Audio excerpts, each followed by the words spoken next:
ಶ್ರೀ ಗುರುಭ್ಯೋ ನಮಃ. ಶ್ರೀಮತೆ ರಾಮಾನುಜಾಚಾರ್ಯಾಯ ನಮಃ.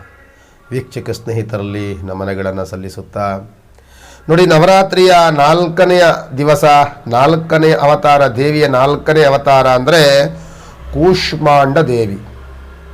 ಕೂಷ್ಮಾಂಡ ಅಂದರೆ ಕುಂಬಳಕಾಯಿಗೆ ಕೂಷ್ಮಾಂಡ ಅಂತ ಹೇಳ್ತಿರ್ತೀವಿ. ಅಂದರೆ ಕೂಷ್ಮಾಂಡ ದೇವಿಯಾಗಿ ಕಾಣಿಸ್ಕೊಳ್ತಾಳೆ ಅಂತ ಅಂದರೆ ನಿಮಗೆ ಗೊತ್ತಾಗತ್ತೆ. ಕೂಷ್ಮಾಂಡ ಅವತಾರವನ್ನು ತಾಳಿದಂತಹ ಕೂಷ್ಮಾಂಡಿನಿಯು ಭೂಮಿಯನ್ನು ಸೃಷ್ಟಿಕರ್ತೆ ಮಾಡ್ತಾಳೆ, ಭೂಮಿಯನ್ನು ಸೃಷ್ಟಿಯನ್ನು ಮಾಡ್ತಾಳೆ, ಭೂಮಿಯನ್ನು ಸೃಷ್ಟಿಕರ್ತೆ ಅಂತಲೂ ಸಹ ನಾವು ಕರೆಯುವಂಥದ್ದು. 8 ಭುಜಗಳಿರುವ ಕಾರಣ ಇವಳಿಗೆ ಅಷ್ಟಭುಜಾದೇವಿ ಅಂತಲೂ ಸಹ ಕರೆಯುವುದುಂಟು. ಸೃಷ್ಟಿಯ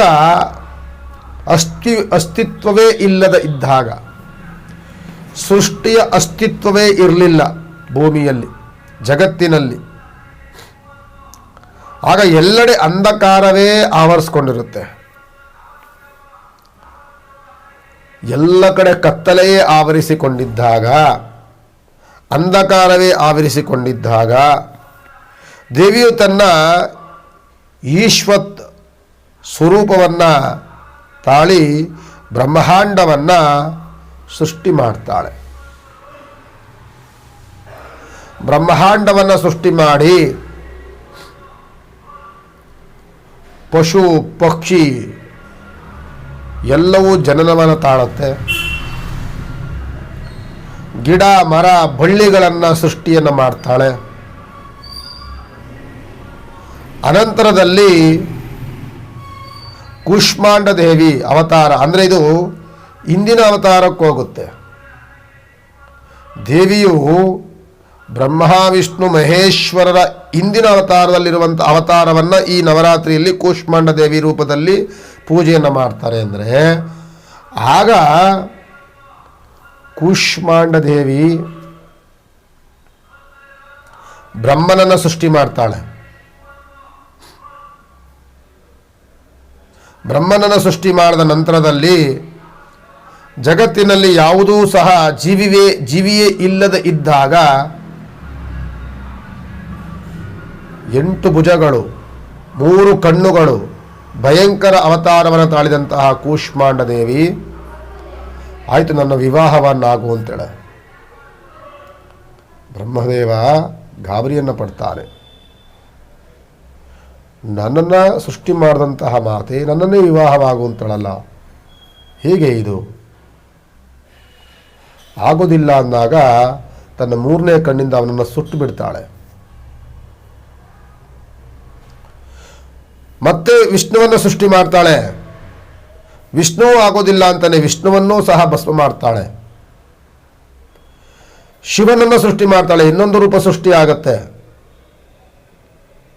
ಶಿವನನ್ನು ವಿವಾಹವಾಗುವಂತ ಅಂದಾಗ ಶಿವ ಹೇಳುವಂಥದ್ದು ಒಂದೇ, ಆಗ್ತೇನೆ, ನಿನ್ನನ್ನೇ ವಿವಾಹವಾಗ್ತಾನೆ, ನನಗೊಂದು ವರವನ್ನು ಕೊಡಬೇಕು. ಏನು ವರವನ್ನು ಕೊಡಬೇಕು? ಕೊಡ್ತೇನೆ, ನಿನ್ನ 3ನೇ ಕಣ್ಣನ್ನು ನನಗೆ ವರವನ್ನಾಗಿ ಕೊಡು ಅಂತ ಹೇಳ್ತಾನೆ. ಆಗ ಆದಿಶಕ್ತಿ ಆ 3ನೇ ಕಣ್ಣನ್ನು ಶಿವನಿಗೆ ಕೊಡ್ತಾಳೆ. 3ನೇ ಕಣ್ಣನ್ನು ಪಡ್ಕೊಂಡಂತಹ ಶಿವ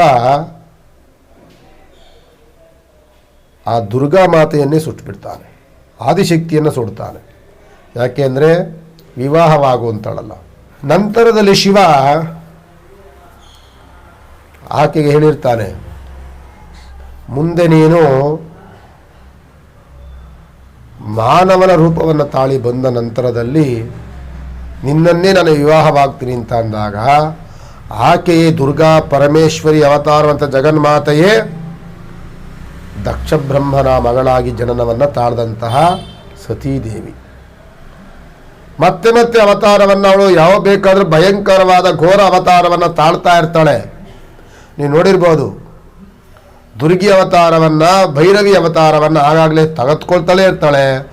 ಯಾಕೆ ಅಂತ ಅಂದಾಗ ಲೋಕಕ್ಕೆ ಕಂಟಕವಾದಾಗ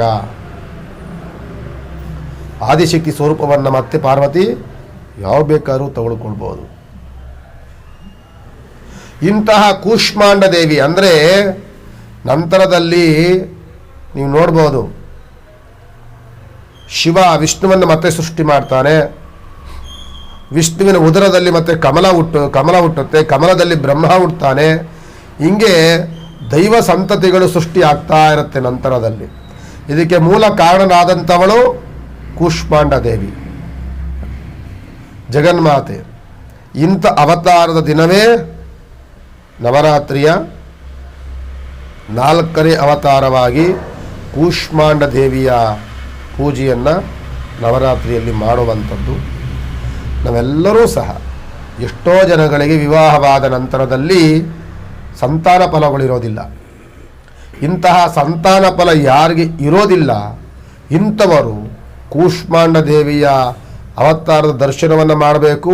ನಂತರದಲ್ಲಿ ಆ ಪೂಜೆಗಳಿಗೆ ಸಾಧ್ಯವಾದಷ್ಟು ಭಾಗವಹಿಸಿದಾಗ ಸಂತಾನ ಫಲಗಳಿಗೆ ಬಹಳ ಅನುಕೂಲಕರವಾದಂತಹ ಅನುಗ್ರಹವನ್ನು ಕೂಷ್ಮಾಂಡ ದೇವಿ ಅವತಾರದಲ್ಲಿರುವಂಥ ಪಾರ್ವತೀ ದೇವಿ ಅನುಗ್ರಹವನ್ನು ಮಾಡ್ತಾಳೆ ಅಂತ ಹೇಳ್ತಾ ತಮ್ಮೆಲ್ಲರಿಗೂ ಸಹ ನಮನವನ್ನು ಸಲ್ಲಿಸುತ್ತಾ ನವರಾತ್ರಿ 4ನೇ ದಿನದ ಕಾರ್ಯಕ್ರಮಕ್ಕೆ ಮಂಗಳವನ್ನಾಡ್ತೇನೆ.